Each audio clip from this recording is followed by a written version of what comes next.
En una sociedad que está avanzando y progresando tan rápido y tan pronto, la falta de interpretación correcta de la palabra de Dios produce en algún sentido que la iglesia tenga una deuda a nivel, por lo menos en nuestro continente. Nosotros como pastores, me incluyo, estamos en deuda en preparar hombres y mujeres, líderes capaces de enfrentar la sociedad que les rodea. Pedro fue un hombre que estuvo a los pies de Jesús. Es más, aunque la Biblia menciona a los 12 apóstoles, casi siempre resalta que Pedro tenía conversaciones a solas con el maestro. Y sin embargo, cuando leemos el libro de Hechos, nos damos cuenta que había un lugar llamado Atenas. En ese momento Atenas era la capital del mundo de la sabiduría, donde estuvieron Platón, Aristóteles, que en ese momento ya habían muerto, porque estos personajes existieron antes de Cristo. Y Atenas era una ciudad llena de sabiduría y de inteligencia, con una enorme capacitación y capacidad de comprender las filosofías. Y cuando el Espíritu Santo impulsa a uno de los apóstoles a predicar a Atenas, no envió a Pedro, no porque no fuera lleno del Espíritu Santo, no envió a Pedro porque Pedro era pescador. Entonces Dios tomó a Pablo, un hombre graduado en la Universidad de Gamaliel, preparado con los mejores estudios universitarios, y él sí fue impulsado por el Espíritu a Atenas, y resulta que Pablo, en medio de una filosofía tan poderosa, pudo fundar una iglesia en un lugar que parecía que la iglesia no iba a tener influencia, porque el Señor toma al Espíritu Santo junto con nuestra capacidad académica o preparación y hace de eso un gran o un verdadero o poderoso equipo. De hecho, la Biblia no nos miente o no nos da otro pie más que pensar que la mitad del Nuevo Testamento fue escrito por Pablo, porque tenía la preparación. Y en el Antiguo Testamento el que más libros escribió se llama Moisés, porque no solamente escribió los primeros 5 libros de la Biblia, también se cree que escribió Job, que fue el primer libro de la Biblia escrito, y también se cree que escribió más de 40 salmos, aunque muchos no lo reconocen. Solo reconocen que Moisés escribió el Salmo 90, y ahí aparece Salmo de Moisés, pero se cree que escribió más de 40 salmos. ¿Y por qué Moisés escribió tanto? Porque él fue graduado de la Universidad de Egipto y se capacitó de tal manera que la unción y la capacitación académica hicieron un gran equipo. Por lo tanto, es muy importante que nosotros comprendamos que una de las maneras más poderosas de poder enfrentar y vivir esta vida es viviendo con sabiduría, con la capacidad y el conocimiento y la inteligencia adecuada. El hombre más rico de este mundo, en el contexto histórico, se llamó Salomón. Y el hombre más rico de este mundo no pidió riqueza, sino pidió sabiduría, pidió conocimiento, inteligencia. Y a través del entendimiento, del conocimiento y de la inteligencia, fue capaz de desarrollar muchas habilidades y de contestar muchas preguntas. De hecho, si ustedes leen en los libros de Reyes, se van a dar cuenta que los reyes, primeros ministros y personas más dotadas y capacitadas venían a los pies de Salomón para hacerles preguntas. Y dice que cuando salían de la sala presidencial quedaban impactados por la sabiduría de Salomón y la capacidad que él tenía para poder dar respuesta. De hecho, Salomón, un hombre sabio, escribió 3 libros: Proverbios, Eclesiastés y Cantares. ¿Qué quiero decir con esto? Que a veces somos destructibles en vez de ser indestructibles, porque nuestra vida solo se basa en las emociones y en las experiencias espirituales. No tiene nada de malo tener experiencias espirituales, son maravillosas y extraordinarias. Pero hay problemas en nuestras vidas que no se van a resolver solo porque ayunemos y oremos. Hay problemas matrimoniales, hay problemas con los hijos, hay problemas con nuestra vida que no se va a solucionar porque oramos. Porque debemos entender que la oración es un ejercicio espiritual y una bendición que debemos practicar todos los días. Porque la oración nos conecta con Dios. Pero cuando hacemos de los ejercicios espirituales la única solución y alternativa, encontraremos que no hay la total respuesta. Porque muchas veces en lugar de oración necesitamos sabiduría, tomar decisiones correctas, la capacidad de elegir correctamente, tener la perspicacia para saber dónde ir, dónde no ir, qué decir, qué no decir, qué decidir por acá, qué decidir por allá, incluso sabiduría para tener el control de la televisión y saber qué canal de televisión ver y qué no ver. Se sorprenden ustedes de casas de pobres de cartón, tienen Sky, tienen Dish, ahí se notan las lunas esas. Y muchas veces cuando entras a casas de gente aparentemente pobre, tienen pantallas planas, pero en su vida han comprado un libro. No tienen el deseo de aprender de cómo manejar conflictos. No compran sabiduría. Solo son consumistas. Porque no vivimos en un país pobre, vivimos en un país empobrecido, que es diferente. Pero México es un país inmensamente rico. Yo les dije que los 3 estados más pobres del país son Oaxaca, Chiapas y Tabasco. Y los 3 estados yo los conozco. He predicado en los 3 estados. Y aunque son estados pobres, les va a sorprender que son los más ricos. Y les he explicado cómo se echan a perder los aguacates, cómo cientos de toneladas de mangos se echan a perder porque no hay quien los recoja ni hay quien pueda trabajar en ellos. Y cuando tú vas a esos estados, obviamente estoy hablando en muchas regiones, excepto en las ciudades principales como Tuxtla, como Oaxaca, como capital, o en el contexto de Tabasco, Villahermosa, son ciudades sobresalientes. Pero cuando hablas del contexto de su población alrededor, son casas de lámina. Y ahí están los yacimientos petroleros más poderosos en Tabasco. Y sin embargo, no es que haya pobreza, hay empobrecimiento mental. ¿Sí me estoy explicando? Pobreza y empobrecimiento no es lo mismo. El empobrecimiento es una cultura, la cultura de las malas decisiones, la cultura de pensar en la buena suerte, en comprar el cachito de la lotería, o de pensar que de la noche a la mañana van a suceder cosas. Pero no está la cultura del esfuerzo, no está la cultura del trabajo, no está la cultura del emprendimiento. ¿Cómo es posible que Monterrey, siendo una de las últimas ciudades más prósperas, fue fundada en menos tiempo que la Ciudad de México y la ciudad de Guadalajara, y está convirtiéndose en la ciudad más próspera del país? Algunos elementos importantes. Monterrey fue fundada por 3 judíos, entre ellos Diego de Montemayor. Y Monterrey por eso come el cabrito, por la Pascua de los judíos. Y cuando tú vas a Monterrey te das cuenta que es una ciudad industrial, una ciudad que consume lo que produce y que entre ellos mismos se apoyan para consumir unos con otros. Y poco a poco la ciudad va evolucionando de tal manera que bajo los principios, y vas a Monterrey y no hay plantíos, no hay hortalizas, no hay más que industria. Pero la industria, y no hay una mentalidad de empobrecimiento, hay una mentalidad de abundancia, de sobresalir. Y curiosamente se está convirtiendo en la ciudad con más gente con estudios de universidad y maestrías y doctorados terminados. ¿Cuál es el sentido para entrar directamente a la palabra de Dios? Que Dios nos va a usar tanto y que vamos a tener la capacidad de salir adelante tanto como busquemos a Dios y busquemos nuestra propia superación. Busquemos el progreso interno, que no es un egoísmo. Porque la escritura es un manantial de vida. Pero si yo reduzco la palabra de Dios a solo actos de ganar gente, de pedir perdón por mis pecados, de tomar la sangre de Cristo para salvarme, y lo tomo como un escrito, como la palabra de Dios viva, para darme lo único que necesito, me pierdo de todo lo demás que sí tiene, para llevarme a otra dimensión. Y muchas veces no somos indestructibles porque no queremos. Oseas 4:6, ¿lo tienen? Dice así: mi pueblo, Dios está hablando de su pueblo, fue destruido porque le faltó conocimiento. Y luego dice, después de ese mismo versículo, el punto y continúa, ¿verdad? Punto y seguido: por cuanto desechaste el conocimiento, yo te echaré del sacerdocio, y por cuanto olvidaste la ley de tu Dios, también yo me olvidaré de tus hijos.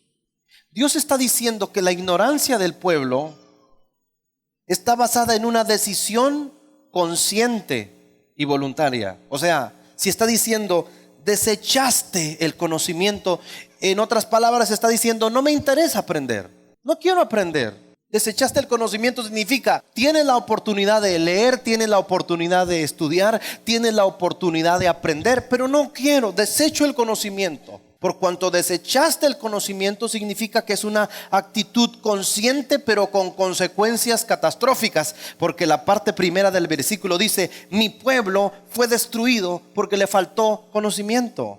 Habla de una destrucción, pero no que somos indestructibles. Por supuesto que somos indestructibles y de eso habla esta serie, pero para entender que somos indestructibles tenemos que aprender a no ser destructibles.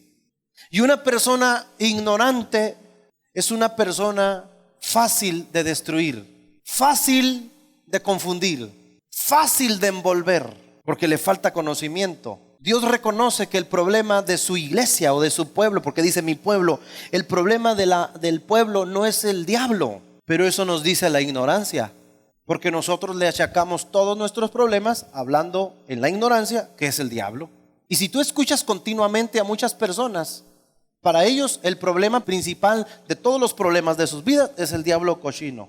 Y resulta que el pueblo no fue destruido por el diablo, porque el diablo no tiene poder excepto sobre los ignorantes. El diablo solo gobierna bajo la ignorancia de la gente, pero cuando la gente sale de la ignorancia, la gente es ingobernable, porque la verdad te hace libre. El diablo es que el enemigo, es que él no deja, es que son los principados, son los potestados. Es cierto, hay guerra espiritual, nadie la debe ignorar. Tenemos que comprender que hay una guerra espiritual. Por supuesto que hay una guerra espiritual. Por supuesto que muchas veces las fuerzas del maligno se levantan. Por supuesto que sí. Pero no le puedo atribuir al enemigo unas circunstancias o situaciones en mi vida que yo provoqué. Lo que yo provoco no es consecuencia del enemigo. O sea, si yo agarro una guitarra porque necesito dinero y voy y la empeño y me dan poco dinero, yo me estoy metiendo en un problema y puede que pierda la guitarra, pero el día de mañana puedo decir no tengo instrumento por el diablo cochino. ¿Cuál diablo cochino? ¿Y el diablo qué culpa tiene? No lo estoy defendiendo, pero no le echemos la culpa a todo. Dicen que un escritor pone en una anécdota cómo el diablo estaba deteniendo un edificio. Le dijo, oye diablo, ¿y por qué estás deteniendo el edificio? ¿Por qué no lo dejas caer? No, dice, si lo dejo caer me echan la culpa a los cristianos. La ignorancia nos hace pensar que el enemigo tiene tanto poder y eso nos hace creer en esa ignorancia que Dios no tiene el poder suficiente. Porque cuando tú dices que por el enemigo está así tu casa, por el enemigo está tu matrimonio así, por el enemigo tus hijos están donde estás, entonces le estás dando más realce y poder al enemigo, y al Dios que tú adoras no le estás dando ningún atributo. Y eso se llama ignorancia. Porque entonces, ¿cómo nos vamos al contraste de que somos más que vencedores? ¿Cómo nos vamos a la otra parte que dice todo lo puedo en Cristo que me fortalece? Entonces, para entender la dimensión de ser indestructibles, tenemos que comprender las razones por las cuales a veces nos la pasamos destruidos. Y la destrucción no es por Satanás, dice la Biblia, mi pueblo fue destruido porque le faltó conocimiento. Hay solo una razón por la cual somos destruidos y se llama ignorancia. ¿Y qué es ignorancia? No solamente es no conocer. Ignorancia es probar de todo y terminar confundido. Miro un video de internet por acá, leo lo que predica otro pastor por allá, veo un artículo de acá, vuelvo a ver otro video, me mandan otra enseñanza por WhatsApp, por acá aprendo una cosa, por acá aprendo otra cosa contraria a eso. Y eso también es ignorancia, porque una persona confundida está peor que un ignorante. Porque un ignorante no sabe, un confundido no sabe qué saber, no sabe si aplaudir o no aplaudir. Si está bien, si es de Dios que haya batería arriba o no, porque tú puedes ir a un video y puedes ver un hermano que habla en contra de la batería, que es satánica, porque tiene golpes contra compás y eso es del diablo, y te lo explica y tú, pues qué interesante. Si no medimos qué oímos, si no medimos hacia dónde vamos, si no filtramos lo que leemos y lo que escuchamos, entonces podemos terminar peor, porque no hay algo peor que la ignorancia, que la confusión. Porque la confusión es caos. La confusión es tener tanto y no saber qué. Es lo peor, porque tienes todo. Si tuvieras nada más unas zapatillas como mujer o unos zapatos como hombre, no hay problema, porque ¿qué vas a escoger? Pero cuando tienes 40 zapatillas o 20 zapatos, te mides uno, te mides otro, te mides otro, te mides otro. Y al final, mi amor, no tengo zapatillas para este vestido, cómprame unas. Porque ni las 40 zapatillas no la convencieron. Porque para el conocimiento debe haber equilibrio. ¿Cómo equilibrio? Siempre hacia el mismo rumbo. Mi pueblo fue destruido porque le faltó ¿qué? Conocimiento. Entonces, el problema no es Satanás, ni el problema es el pecado. Porque el pecado es una decisión. Le voy a decir algo. La gente no peca por debilidad, peca por necia. Adán no fue débil ni Eva. No estaban débiles cuando llegó la serpiente con ellos. No fue debilidad, fue necedad. Sabían que no y sabiendo que no, dijeron que sí. ¿Y eso qué es? ¿Debilidad o necedad? El cristiano no peca por débil. Ay, me ganó. ¿Cuál te ganó? Baquetonada se llama en el norte. El pecado es un asunto de capricho. Y cuando pecamos no le podemos decir, es que el enemigo, no, le estás dando poder al diablo, le estás dando poder al pecado y estás quitando tu responsabilidad de capacidad de decidir. Ahora, no estoy diciendo que no vamos a pecar, nos equivocamos. Por supuesto que pecamos. Fallamos, cometemos errores. Por supuesto que sí, pero no podemos pensar que cuando pecamos es la culpa del otro. Cuando fallamos es nuestra culpa. Porque tomamos malas decisiones sabiendo que no lo debíamos tomar. La Biblia dice, el pecado está en saber hacer lo bueno y no hacerlo. ¿Me estoy explicando? Y el tercer argumento de muchas personas para su destrucción es la carne, pero no la asada. Esta carne pecaminosa, estos deseos, este diablito que llevo dentro que desea lo malo. Sí, pero la carne se crucifica con las pasiones y los deseos se crucifican con el poder de Jesús. Tenemos un enemigo grandísimo en nuestras vidas y está dentro de nosotros. Puede estar dentro de nuestra mente, totalmente habituado al empobrecimiento. Lo más fácil cuando alguien comete un error o cuando no vive una vida que agrada a Dios es culpar a los demás y culpar algo que se llama sentimiento. Vaya conmigo a Génesis 3, por favor. Esto sucede después de que Adán y Eva comieron del fruto. Y oyeron la voz de Jehová Dios que se paseaba en el huerto al aire del día. Y el hombre y su mujer se escondieron de la presencia de Jehová Dios entre los árboles del huerto. Se escondieron de la presencia de Dios. Y dice, mas Jehová Dios llamó al hombre y le dijo, ¿dónde estás tú? Y él respondió, oí tu voz en el huerto y tuve miedo porque estaba desnudo y me escondí. Fíjense todos los elementos tóxicos. De nuevo el versículo 10. Y él respondió, oí tu voz en el huerto. Vamos a explicar ese primer elemento tóxico. ¿Por qué tóxico, pastor? Por lo que voy a decir. Porque antes que Adán y Eva pecaran, ellos no escuchaban a Dios en el huerto, lo escuchaban en el corazón, porque ellos eran templo del Espíritu Santo desde el inicio. Pero ahora no lo escucharon adentro, lo escucharon a lo lejos. Cuando nosotros cometemos y tomamos decisiones que Dios dijo que no tomemos o nos advirtió y hacemos algo contrario a su palabra, lo primero que empieza a suceder como característica principal e inicial de haber desobedecido a Dios es que empezamos a escuchar a Dios de lejos y ya no de cerca. Empezamos a sentir a Dios a la distancia. Y no solamente ese es el problema, sino que el problema es que la presencia de Dios nos da miedo. Hoy ahí viene Dios, córrele. ¿Cómo que córrele? Acércate. Oí tu voz en el huerto, ya no te escuché, Señor, como antes. Antes era una comunicación directa, tú y yo, pero ahora lo escuché a lo lejos. Y eso representa que la ignorancia, el pecado y la necedad de hacer cosas que no debemos hacer nos lleva a tener una comunicación con Dios a la distancia. ¿O no es a la distancia que tú no ores realmente y las únicas veces que ores sea en la iglesia? ¿No es distancia eso?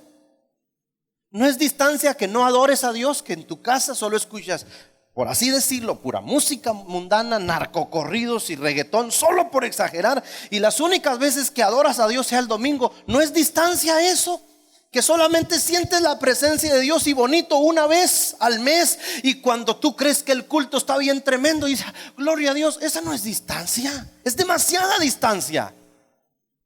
Cuando debe ser una fluidez continua, una entrega continua y un deleite continuo poder estar con el Señor. Y no estoy hablando de fanatismo, sino de la comprensión total y absoluta que Él vive conmigo y yo vivo con Él, y que según la Biblia Él y yo también somos uno, y que adorar aquí es solamente un sabor del sabor que disfruto en mi casa, que no tengo a un Dios en la iglesia y a otro en el hogar, que al mismo Dios que adoro y el mismo Dios que me gobierna y el mismo Dios que me sustenta aquí es el mismito fuera de aquí.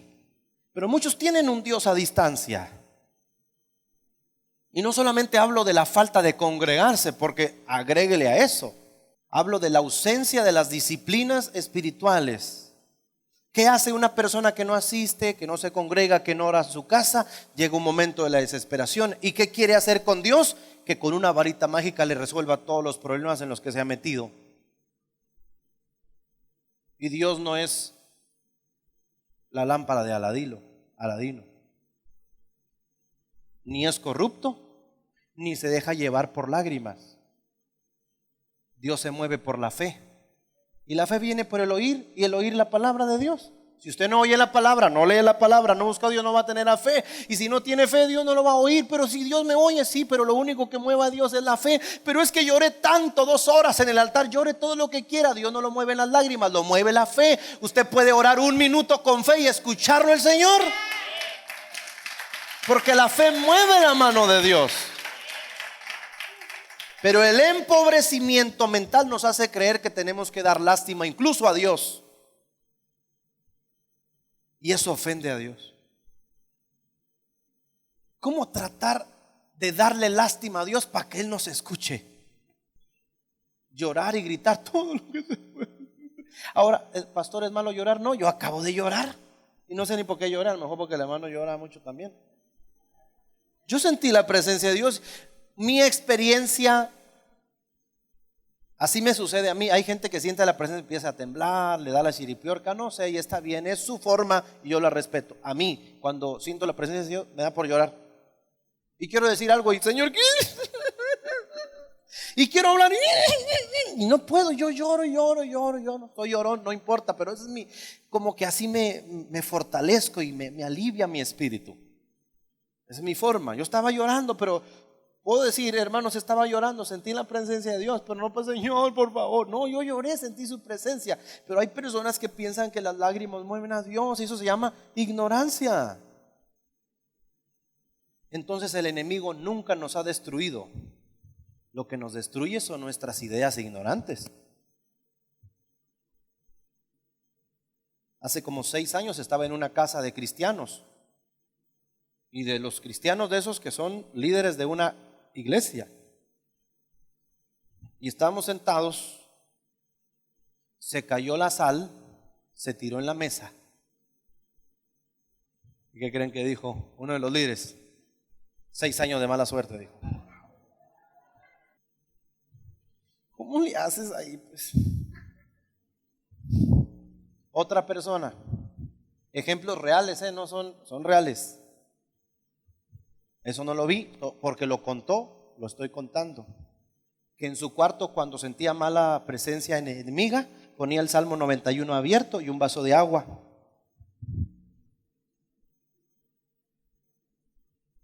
¿Saben por qué? Porque eso le enseñó su abuela, que era bien cristiana. Abrir el Salmo 91 y un vaso de agua. ¿Tú crees? Llega el demonio, lee el Salmo, se toma el agua. Y se pone a pelear. Dice, qué buena gente esta. ¿Quién dijo que el diablo se va con el Salmo 91 y con el agua? O los que dicen lo que dice la Biblia que nunca dijo. Como dice la palabra, hermano, ayúdate que yo te ayudaré. ¿Cómo dice la Biblia eso? Ni la católica dice eso. Hay gente que dice, hermano, como dice la palabra, no se mueve la hoja de un árbol sin que sea la voluntad de Dios. ¿Dónde dice? Dígame dónde dice para ir otra vez al seminario entonces, que no la leí bien. O atribuirle cosas que Dios no hizo, o al enemigo cosas. Eso es una ignorancia total. Porque siempre el ignorante trata de responsabilizar al otro. Por eso dice, tuve miedo porque venías tú. Oye, ¿cómo vas a tener miedo si yo soy tu Dios? Y luego sigue diciendo el capítulo 3, versículo 10. Oí tu voz en el huerto y tuve miedo porque estaba desnudo y me escondí. Y Dios le pregunta, Dios le dijo, ¿quién te enseñó que estabas desnudo? Dios no le enseñó eso, él lo aprendió en otro lugar. Y luego dice, has comido del árbol del que yo te mandé no comieses. Está hablando con él. ¿Y cuál es la respuesta? La mujer que me diste por compañera. El problema de un ignorante se aguda cuando se excusa con los demás. Cuando culpa a otros de su condición. Diga conmigo, sentimiento, carácter. Ponga así con la mano izquierda abajo, sentimiento, y la mano encima hacia arriba, carácter. El carácter, ya puedo quitar la mano. El carácter siempre debe estar por encima del sentimiento. Los sentimientos no pueden justificar nuestro carácter. Escúchame bien, ¿se los digo o no se los digo? No importa cómo te sientas. Escúchame bien lo que voy a decir porque es bíblico. No importa cómo te sientas, a Dios no le importa. Si tienes miedo, no le importa. No le importa. Tuve miedo, nunca dijo, ay, pobrecito, primero voy a consolarlo del miedo y luego, a Dios no le importa porque el miedo es un sentimiento que tú permites. Y Él te ha dado el carácter para superar el miedo. Lo mismo le dijo el hombre que tenía un talento. Para aquellos que recuerdan, está en Mateo 25. El hombre de un solo talento le dijo, te conocí que eras duro y tuve miedo y lo escondí. Y Dios ni le tomó importancia el sentimiento. Por miedo, mi hijo, te hubiera mandado primero al psicólogo y luego te hubiera dado el talento, ¿verdad? Para que superaras con terapia. No, a Dios nunca habló de miedo, porque a Dios no le importa cómo se siente la gente. Dios nunca va a ver tu sentimiento, Dios va a ver tu carácter. Y si tu carácter tiene la determinación para salir adelante, Dios te va a ayudar. Tuve miedo, estoy desnudo, mira cómo estoy. Y además la mujer que me diste por compañera. Y Dios a nada de eso le hizo caso. Le dijo, te faltó carácter para decidir lo que te dije que no decidieras.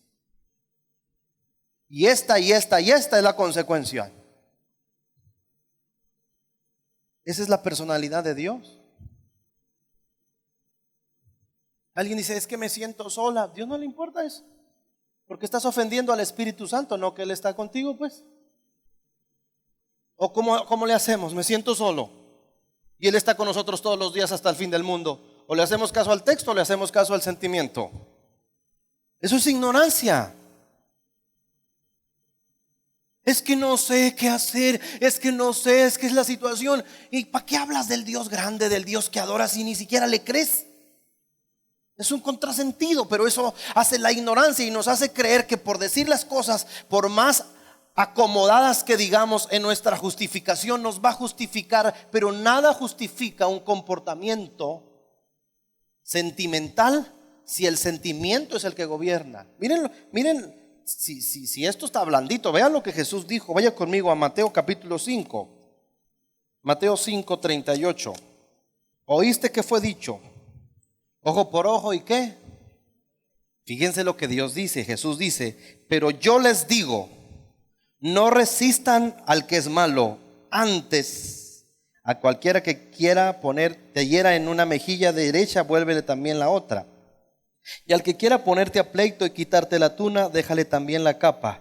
Y cualquiera que te obligue a llevar una milla extra, ve con el 2. Dice el 42. Al que te pida, dale, y al que quiera tomar de ti prestado, no se lo rehuses. Oíste que fue dicho, amarás a tu prójimo y aborrecerás a tu enemigo. Y aquí me quiero centrar en el siguiente versículo. Pero yo les digo, amen a vuestros enemigos, bendigan a los que los maldicen, háganle bien a los que los aborrecen y oran por los que ultrajan y os persiguen. ¿Y sabe qué dijo alguien? Un creyente que yo le estaba dando terapia cuando le leí ese versículo. Dijo, qué fácil, dijo. Así me dijo. Y luego me dijo, como Jesús no siente el dolor que yo siento, como a él no le han hecho lo que a mí me han hecho. Qué fácil decir, ama a tus enemigos, ama. Y él lo practicó. Pero ¿qué quiero decir con esto? Que los sentimientos no son una reacción automática e inconsciente. Nadie reacciona. Jesús lo está enseñando aquí. O sea, cuando te dice, ama a tus enemigos, es porque en vez de tener una reacción inconsciente, te dice que tomes una decisión consciente. Alguien ha dicho, no sé si usted ha escuchado, es que no puedo perdonar. Mentira, sí se puede, porque el perdón no es un sentimiento, es una decisión. Porque al único que destruye la falta de perdón es al que la trae. El no te perdono o siento amargura por ti es como, esta es la amargura, no te perdono, y es veneno. Al único que daña, ¿quién es?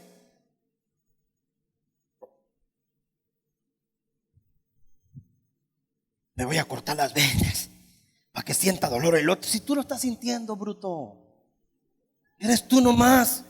¿Y el otro qué? Ni modo que cuando le hagas así el otro sienta, te haces daño tú solo. ¿Cómo dañas al otro?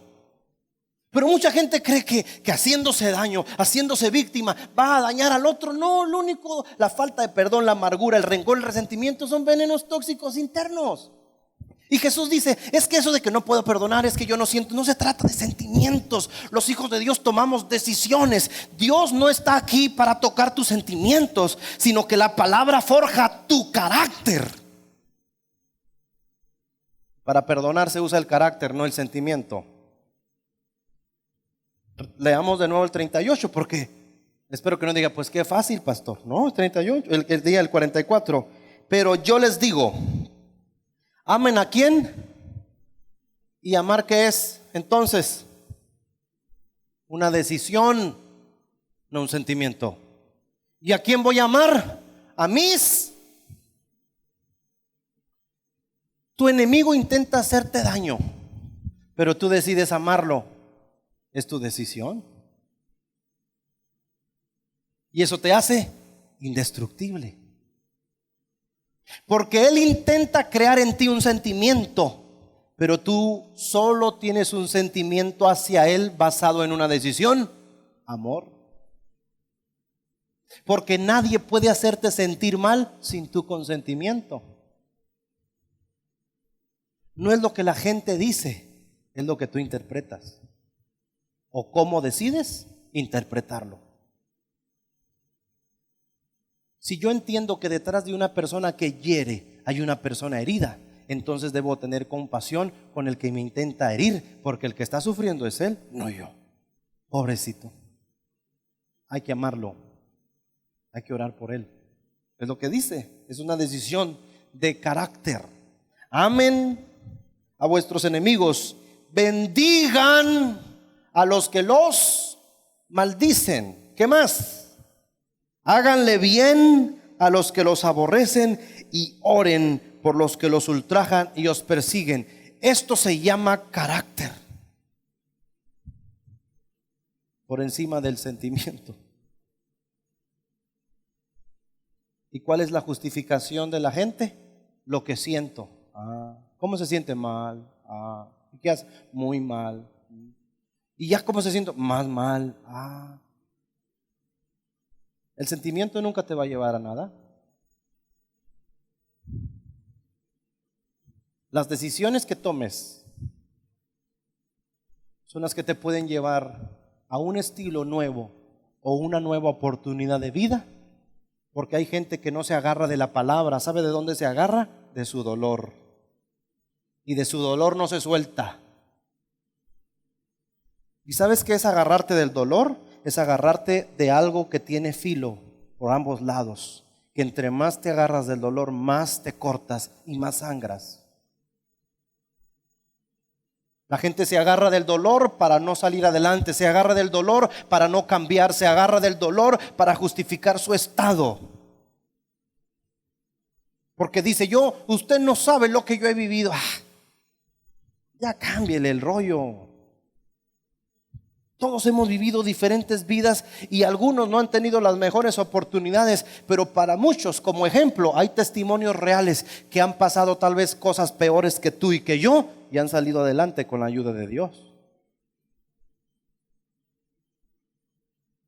Es que usted no sabe el esposo que tengo. ¿Y para qué lo escoge pues? ¿Quién lo escogió? No, es que yo con estos chamacos, ¿cómo batallo con mis hijos? ¿Y quién los educó? ¿La calle o usted?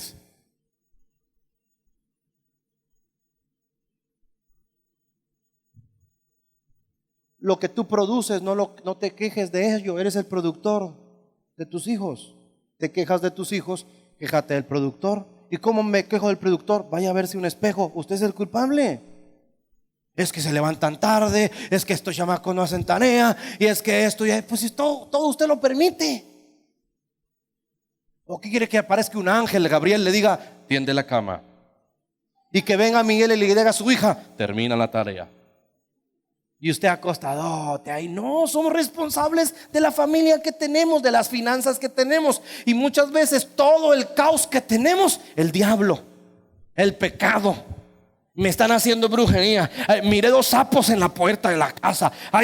Eso es ignorancia. No nos hacemos responsables y por eso la destrucción está basada en nuestra ignorancia.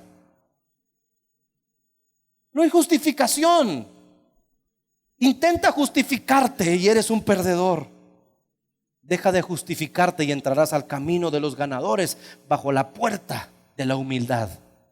Porque si quieres llegar y avanzar al mundo de los indestructibles, es tiempo de desvestirse de las excusas y de las quejas y de todos los aspectos. Eres el único responsable de todo lo que pasa en tu vida. Si hay dinero, si no hay dinero, si avanzan o no, eres el responsable. No es el diablo, no es el pecado, no es la carne, no es Dios, eres tú.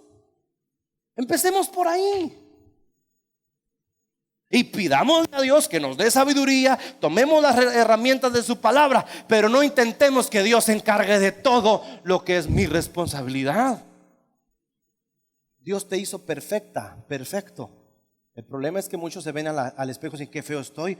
Ya es tu decisión, mamita. Cada quien se ve como le va en la feria. Pero si, escucha, es un elemento muy básico. Si no te ves atractivo, vas a ser feo para todos. La primera condición es quererte a ti misma y reconocer el patrimonio genético que Dios puso en ti. Lo que tú rechaces de ti, todos los van a rechazar y a la doble potencia. Como tú te tratas, te van a tratar los demás. Queremos ser indestructibles, por supuesto que yo estoy seguro que sí, pero tenemos que manejar mejor nuestras decisiones bajo el carácter de la palabra de Dios. Dios verá lo que tú ves. ¿Qué ves tú en ti? ¿Contra qué ve Dios en ti? Uy, eso te sorprendería.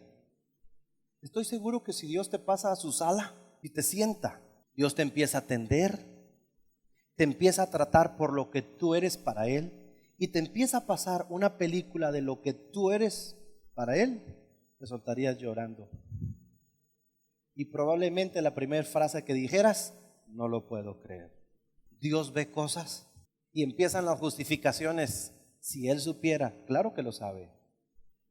Él sabía que Moisés había asesinado a un hombre. Y cuando viene con Moisés y se le aparece, le dice, tú eres un libertador, quiero que te veas. Mira cómo vas a liberar al pueblo. Moisés lo interrumpe. Señor, no era yo. Yo vi la zarza, pero soy medio metiche. No debía haber venido yo. Y dice, tú eres. No, es que la gente no me va a creer. Es que eres tú. No es que soy tartamudo, es que eres tú. Porque nadie puede ir a liberar un pueblo si primero no levanta su autoestima por la palabra de Dios.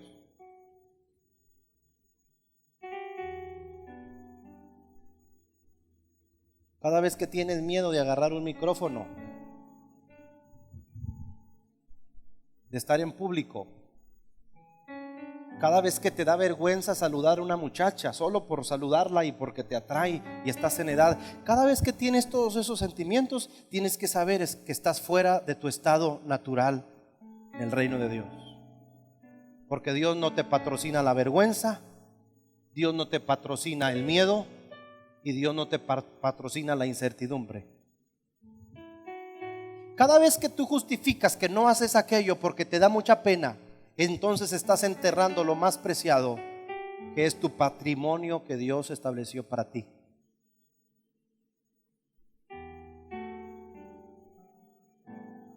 En otras palabras, Dios te dice: hay muchas cosas que me puedes decir, pero lo único que nunca te voy a hacer válido es que me digas tus sentimientos. Que me digas tengo miedo, no te lo acepto.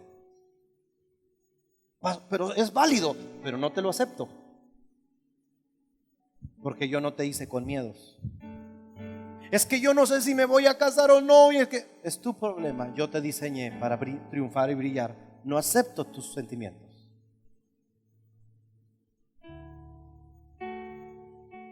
Es que no sé si vaya a funcionar la empresa. Es que no sé si vaya a terminar la prepa. Es que no sé si algún día podamos tener una casa propia. Es que vamos de renta en renta. Puras declaraciones sentimentales que Dios no toma en cuenta. Porque Dios no te diseñó para que te reinen los sentimientos. Dios te diseñó para que tus sentimientos estén como danzas envolventes por los pensamientos nutridos por la palabra de Dios. Cuando decían los muchachos o mientras cantaban, yo solo sé que yo soy tu hijo, esa declaración te debe poner en el nivel óptimo, en el nivel plus. Porque eres linaje escogido, real sacerdocio. Eso es la verdad.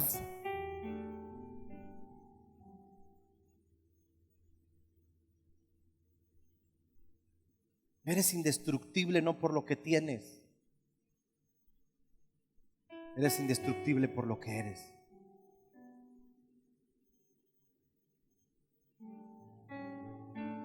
A Job le quitaron casa, familia, negocios y le llegó una enfermedad, pero fue indestructible porque nunca le quitaron la fe y la convicción de decir: yo sé que mi Redentor vive y aún del polvo Él me puede levantar. Puedes imaginarte a dos hombres llamados Pablo y Silas en medio de la cárcel, golpeados injustamente, y que a las 2, 3 de la mañana tengan el ánimo, el gozo de cantar y adorar a Dios. Son indestructibles.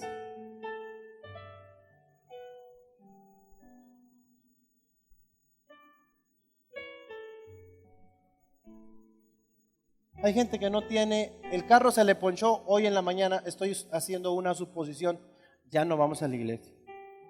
Te destruyó una llantita, te perdiste lo mejor por una llanta.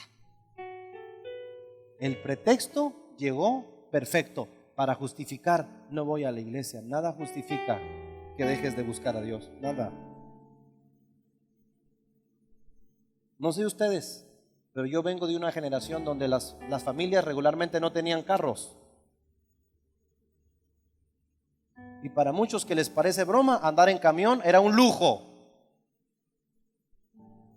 Había que caminar cuadras enteras para ir al mercado, para ir a por la despensa. Había que caminar y caminar para ir a la iglesia. La disciplina de adorar a Dios. Era gente inquebrantable, indestructible de su fe.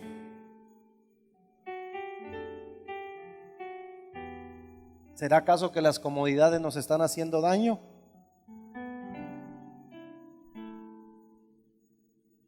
Porque yo ya no veo gente regularmente con una Biblia subrayada. Ahora veo gente con la tecnología, yo no estoy en contra de eso.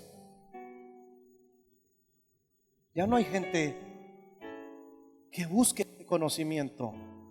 ¿Sabes qué dicen las generaciones? ¿Sabes qué habla mucha gente? Oye, lo que dijo el pastor, lo que dijo el otro predicador, lo que viste el concierto de tal grupo, mira lo que dice por allá, me llegó un WhatsApp con este bonito mensaje. Todo es lo que viene, nada es lo que estudian. Nunca leen ellos, nunca estudian nada, nunca se ponen a meditar. Y la Biblia habla de meditar, de profundizar, de subrayar, de estar ahí metido en la palabra. Cuánto amo tu ley, decía el salmista David. Y mandamos solo, y eso es aburridísimo, y habla mal de quien lo hace. Agarra un mensaje, lo copia y lo manda, lo copia y lo manda, lo copia y lo manda, y es el mensajero de todos, pero ni siquiera él aplica ese mensaje a su vida. Puro copy paste, puro enviar y enviar y enviar.